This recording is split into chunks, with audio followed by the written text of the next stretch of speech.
সরকার নিবে বা জনগণ নিবে। তো চলুন শুরু করা যাক আমাদের পয়েন্টগুলো।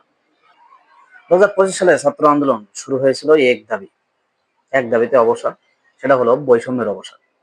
সেটা হোক ভর্তি যুদ্ধে, হোক নিয়োগ, সুযোগ সুবিধা, যে বৈষম্য নিয়ে ছাত্ররা দুর্বিষহ ভাবে জীবনযাপন করতেছিল, সেই বৈষম্যকে দূর করার জন্য মূলত এই আন্দোলনটা গড়ে উঠেছে।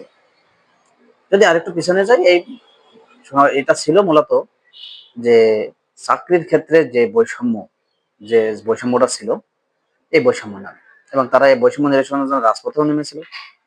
কিন্তু যাদের দায়িত্ব ছিল শোনা বা তাদের কথা বোঝার, ঠিক তারাই কি করলো, তারাই আবার পুলিশ, র্যাব বা এক্সট্রা বাহিনী দিয়ে বা ইন্টারনেট ব্লক করে তাদেরকে কন্ট্রোল করার চেষ্টা করলো স্টুডেন্টদেরকে।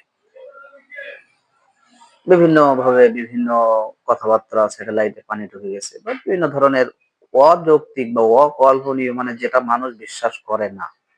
আসলে একটা জিনিস কি, আপনি যখন মিথ্যা বলবেন তখন কোনো না কোনো ভাবে আপনি ধরা পড়ে যাবেন, কোনোভাবে আপনি সেটা সফলভাবে বা সোজা কথা বলতে পারবেন না।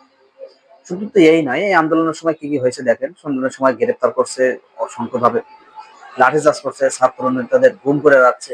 জনগণ তখন প্রশ্ন করবেই যে এই সরকার কার, জনগণের নাকি ক্ষমতার?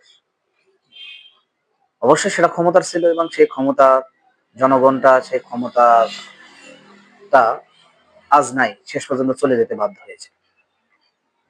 তো চলুন আমরা আরেকটা জিনিস দেখি যে এর বিষয়ে আন্তর্জাতিক প্রতিক্রিয়াটা কি। দেখেন, আন্তর্জাতিক প্রতিক্রিয়ার মাধ্যমে হলো যে মানবাধিকার যে সংস্থাগুলো আছে, যারা মুখ খুলবে, তারাই কিন্তু অনেকেই নিশ্চুপ ছিল।